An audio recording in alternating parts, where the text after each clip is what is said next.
whenever this damn bumpy road, and I'll start recording. These brick streets, they're so overrated. Maybe they look cool, these streets with bricks, but I don't get it. You're driving on them and it just makes the drive worse. So bumpy. There's a house for sale up here, up for sale by owner. I wonder if he's still trying to sell it. I called him because it looked like a property that I may have a buyer for. And I asked him what the price was. And he asked if I was an investor. I said, no, but my buyer is an investor. He buys homes and fixes them up. And he goes, oh, you're just going to lowball me, and hung up on me. All I asked for was the price. Maybe the price is good. Maybe the price works for him. But for sale by owners in general, just about every single one of them. Yeah, there it is right there. Every single one of them are overpriced. I would say 90 to 95% of for sale by owners are overpriced. And we're in a market right now that is a slow market. I know this because I have 4 listings right now and I'm barely getting action on them. They're priced well. But I'm on my way to an open house. One of my listings in St. Pete Beach, 7900 Boca Ciega Drive in St. Pete Beach. We had to drop the price again. So for that, I'm going to do an open house today. I'm not a big fan of doing open houses. The thing with open houses is that you'll run them, yes, but at a price point of $850,000, which this one is, or my other listing is a 1.1 million.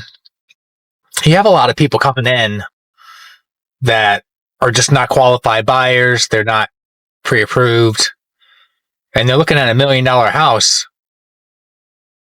As long as you market the property correctly, then the qualified buyers will come with their realtor and they'll come look at it. But I'm doing an open house.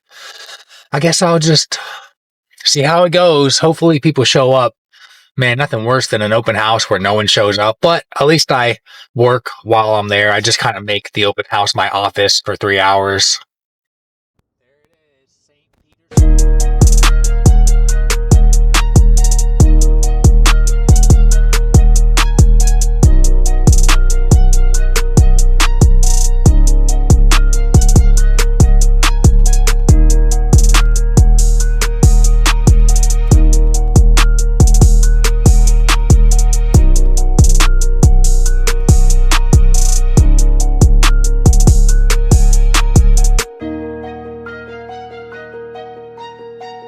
So I wanted to say, if you're in sales or you do some sort of, oh crap, I'm getting a phone call.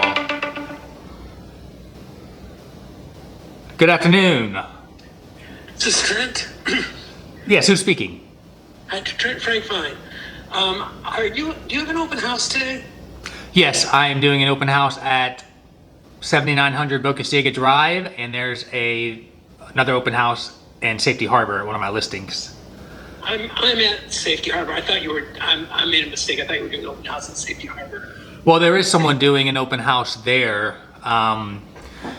Maybe will be there at noon. Let me see if I can get in touch with her. And what was your name?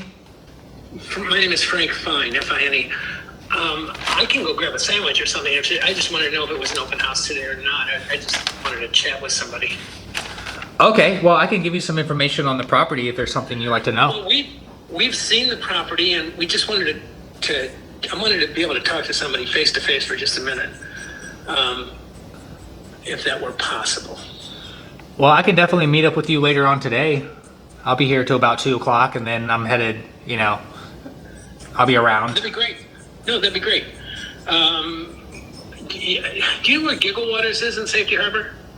Giggle Waters? I don't believe I do. It's right downtown. The reason I say that, we own Giggle Waters. Oh, do you?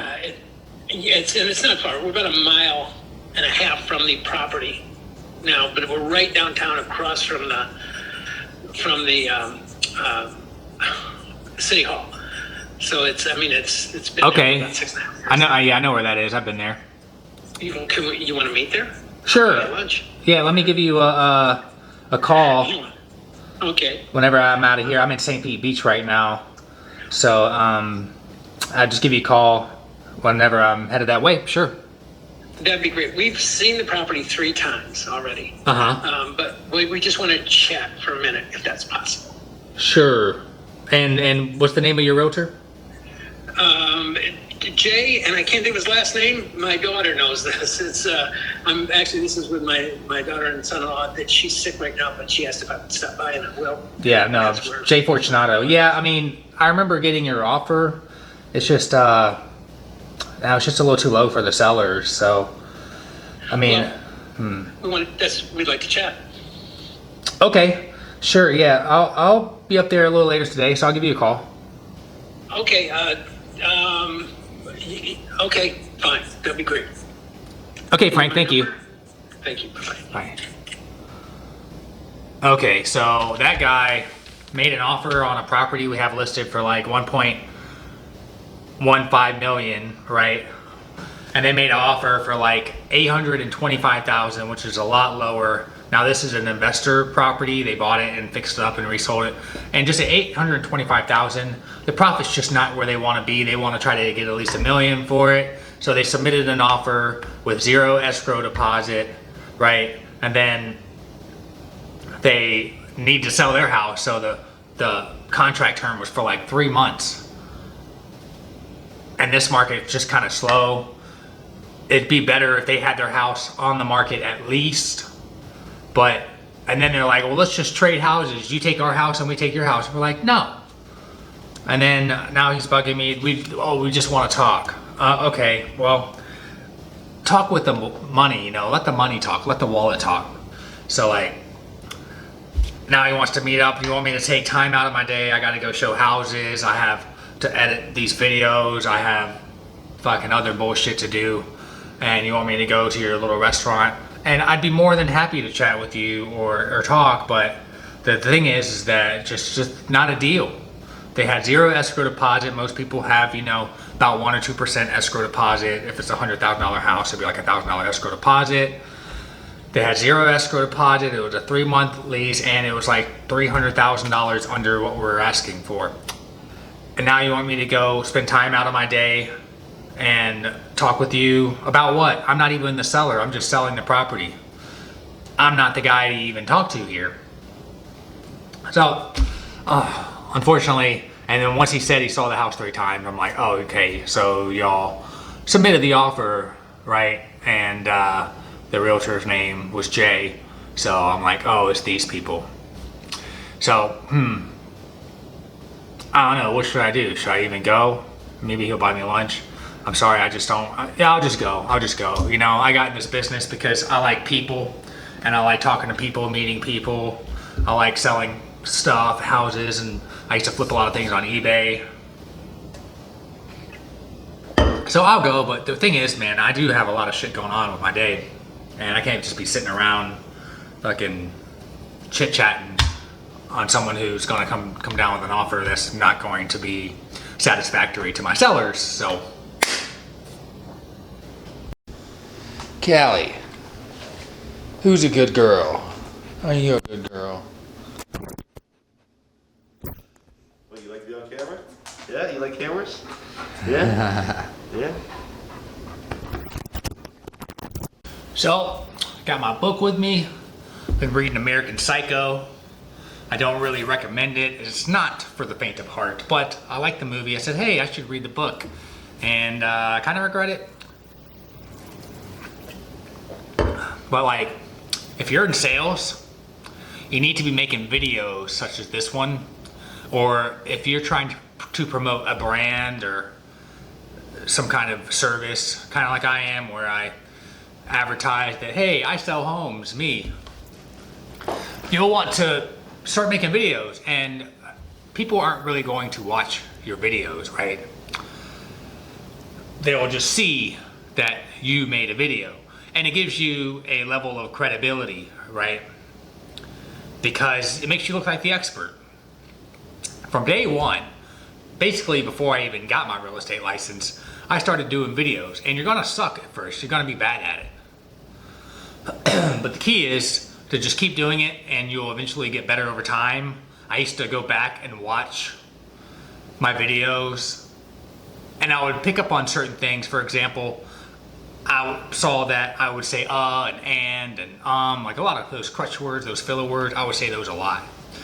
And then so I thought to myself, next time I do a video, I'm gonna focus on not saying and then you just slowly build up your skill that way.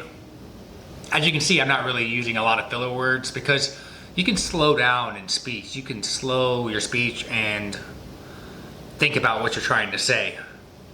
But you definitely are going to want to do video if you're trying to promote a brand or something. And one thing I learned when I first got into this business of real estate is that only about 10% of realtors make videos. I have like 100 realtor friends on my Facebook and Instagram and whatnot. You know, people that I've met over the years and became friends with. None of them make videos. I'm the only one. I know another guy in the area, he does videos too, and he gets a lot of business. Maybe it's not the video. I wouldn't also make the video to get business. I would do other things to get business and make videos. And I do a lot of phone calls or just kind of anywhere there's opportunity, I'm looking. And that should be your focus, is to make yourself seen, be seen, and promote yourself. You're gonna hate the way you sound. You're gonna hate the way you look. I hated the way I sound. But over time, you'll just kind of get used to it and think, that's how I look, that's how I sound. And it gives you more control over yourself. And another thing that doing videos helped me with was public speaking. When I was talking to groups of people, especially in real estate, sometimes I'm in front of a crowd or a family or whomever, or there's like 5 people at the open house and I'm trying to talk with them all. If you start to feel that nervousness, just picture yourself in front of a camera doing a video.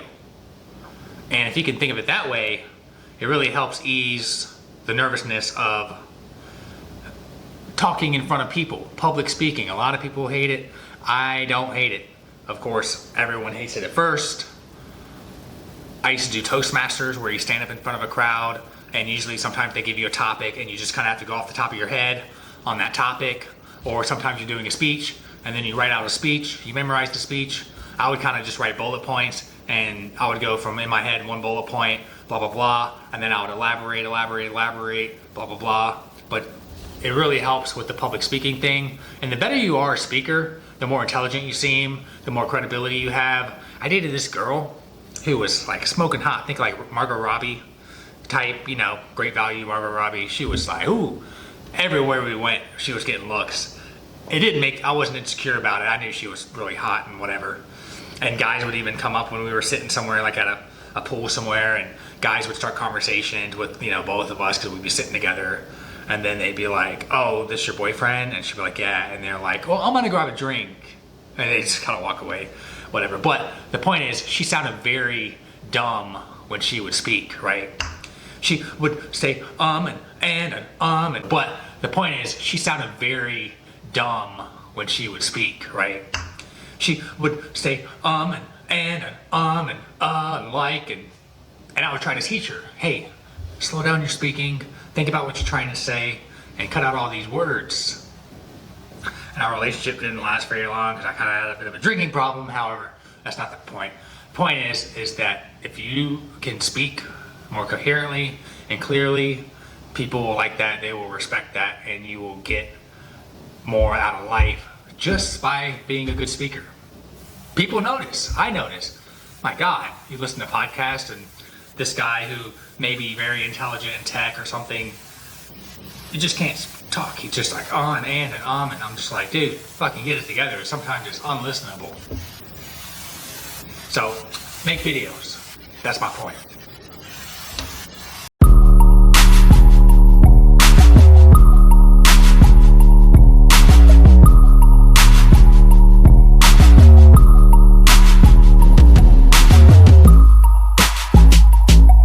Well, just got home, so I'm going to make a cup of coffee make something to eat, look for some houses to look at tomorrow.